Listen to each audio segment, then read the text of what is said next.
चल रहा है, तुम्हारे हाव भाव से पता चल रहा है और तुम्हारे बिहेवियर से पता लग रहा है। वाह रतिका वाह। काश ये ऑब्जर्वेशन का जादू ना मुझे भी आता, मैं भी आसानी से लोगों को ना समझ लेती। सिमरन, ये कोई जादू नहीं है, ये कमाल है आर्टिफिशियल इंटेलिजेंस का। आर्टिफिशियल इंटेलिजेंस, अच्छा मुझे तो ऐसा लगता था कि कंप्यूटर्स ना सिर्फ डेटा और इंस्ट्रक्शंस पर काम करते हैं, पर मेरे मन की बात ये मतलब कैसे समझ सकते हैं?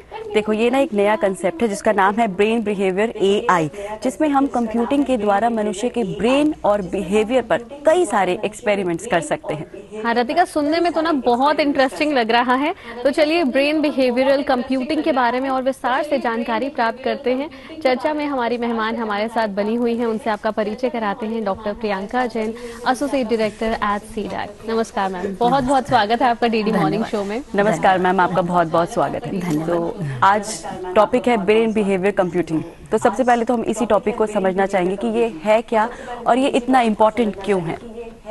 हाँ जरूर, क्योंकि इसको जानने की बहुत ज़्यादा आवश्यकता है। आज जो सबसे ज़्यादा टेक्निकल टर्म सबसे ज़्यादा पॉपुलर है AI. Everyone is talking about AI. बच्चा बच्चा ही एआई की बात कर रहा है। तो एआई क्या है? आर्टिफिशियल इंटेलिजेंस है, आर्टिफिशियल है। Is very artificial made up with data and instruction as you said. लेकिन यहाँ अभी आवश्यकता है with the increment of the technology, यहाँ इसकी ज़रूरत है कि जहाँ ये एआई हमारे नेचुरल ह्यूमन इंटेलिजेंस को भी समझ सके और उसके अनुरूप काम कर सके। तो यही कॉन्सेप्ट है। It is a concept, it's not a technology, it's a concept of brain behavioural computing, जहाँ पे हम एआई को ट्रेन करने की कोशिश करते हैं, एआई को समझाने की कोशिश करते हैं कि मनुष्य किस तरह से बिहेवियर करता है। तो मनुष्य के व्यवहार में जैसे कोग्निशन है, परसेप्शन है, इमोशंस हैं, तो ये सारी बातें समझने की क्षमता पैदा करने की जो कॉन्सेप्ट है, that is brain behaviour computing. बहुत इंटरेस्टिंग है। ब्रेन बिहेवियर कंप्यूटिंग की मतलब डेफिनेशन तो हमने समझ ली, लेकिन किस तरह से इन्हें डिजाइन किया जाता है कंप्यूटर्स को कि ये ह्यूमन ब्रेन को समझे, उसके बिहेवियर को पढ़ के उसके अनुरूप काम कर सके? हाँ बिल्कुल उसी तरह से, क्योंकि जब हम आर्टिफिशियल इंटेलिजेंस की बात कर रहे हैं तो हम हर चीज़ मिमिक करने की कोशिश कर रहे हैं, इंटीग्रेट करने की कोशिश कर रहे हैं। What ever human is doing, हम एआई को वो कराने की कोशिश कर रहे हैं। तो वही यहाँ पे आ जाता है कि जैसे ब्रेन बिहेवियरल कंप्यूटिंग में कि आप मुझे कैसे समझते हैं, आप एक दूसरे को कैसे समझते हैं, देख के, बोल के, बात करके समझने के लिए।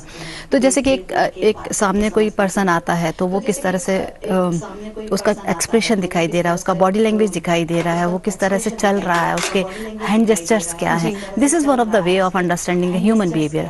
वही हम कंप्यूटर को समझाने की कोशिश करते हैं, वो टेक्नोलॉजी कहलाती है कंप्यूटर विजन।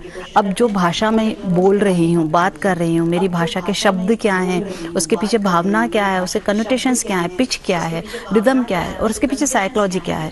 तो ये सारी चीज़ें हम समझते हैं, एक टेक्नोलॉजी कहलाती है नेचुरल लैंग्वेज प्रोसेसिंग, उससे हम समझ सकते हैं। अब एक तीसरी बात होती है कि मेरे दिमाग के अंदर क्या चल रहा है, whether I am excited, whether I am sad, tired, या कुछ इमोशन मेरे ठीक नहीं चल रहे हैं। तो यदि हम ब्रेन के भी सिग्नल्स को, जो न्यूरॉन्स हैं उनकी भी डेटा को एनालिसिस करके यदि हम कंप्यूटर तक पहुंचा सकते हैं। तो अभी क्या है कि AI is the abundance of data and resources computational processes. तो अभी हम इतना सारा डेटा रियल टाइम में एक साथ प्रोसेस कर सकते हैं।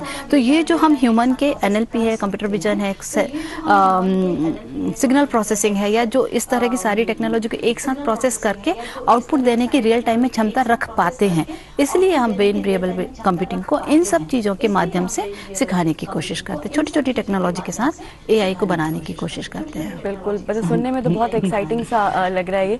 तो डेली रूटीन में हम किस तरह से ये जो ब्रेन बिहेवियरल कंप्यूटिंग है इसका इस्तेमाल करते हैं और मतलब प्रैक्टिकली हम कैसे इस एप्लीकेशन को यूज़ करते हैं अपनी डेली रूटीन में? हाँ, क्योंकि ये बहुत ज़्यादा ज़रूरी है, क्योंकि हम जब एआई को हम अपने डे टू डे लाइफ का एक अभिन्न अंग ही बना चुके हैं, तो जहाँ जहाँ एआई हो रहा है और जहाँ जहाँ ह्यूमन यूज़ हो रहा है हम उसको वहाँ वहाँ यूज़ कर सकते हैं। लाइक एक वेरी वेरी बेसिक एग्जांपल कि एक बच्चा स्कूल में पढ़ने को जाता है, तो अब हमारे टीचर्स होते हैं वो बच्चे को समझते हैं, उसको इस हिसाब से पढ़ाना सिखाना शुरू करते हैं। तो एजुकेशन एक one of the most prominent area of this domain. बच्चा किस तरह से जा रहा है, आज वो ज़माना नहीं है कि आप उसको डॉक्टर इंजीनियर बनाएंगे।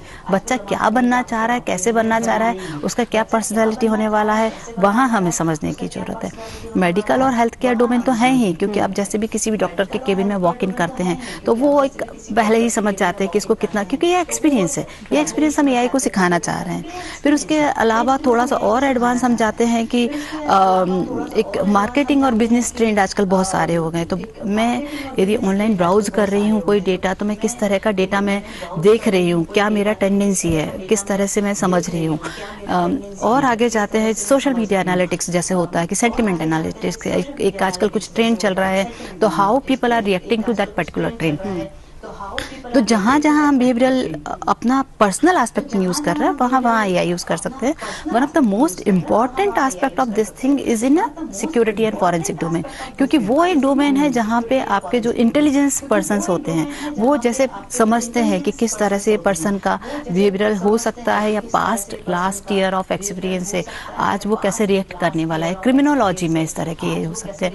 तो जहाँ भी हमें ह्यूमन बिहेवियरल और ह्यूमन कॉग्निशन की जरूरत होती है, वहाँ ये कंप्यूटिंग ह्यूमन को असिस्ट करने के लिए यूज हो सकती है। जी मैम, और जैसे कि हम ब्रेन को समझने की कोशिश कर रहे हैं, उसके अकॉर्डिंग कंप्यूटर्स काम करेंगे, तो ये जो ब्रेन कंप्यूटर इंटरफेस है, ये तकनीक के क्षेत्र में एक ब्रेक थ्रू है। इस टेक्नोलॉजी के बारे में हमें थोड़ा सा और बताएं। ब्रेन कंप्यूटर इंटरफेस एक असिस्टिव टेक्नोलॉजी है। असिस्टिव टेक्नोलॉजी मतलब कि ये ह्यूमन को एक बेटर लाइफ के लिए असिस्ट करने के लिए तैयार होती है।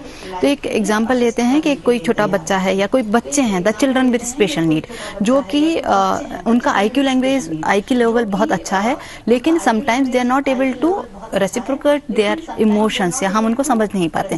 तारे जमी पे एक मूवी जो हमारे सामने हमने देखी थी कि वो आईक्यू में प्रॉब्लम नहीं है, लेकिन उनको समझना और उनको समझाने का प्रॉब्लम है।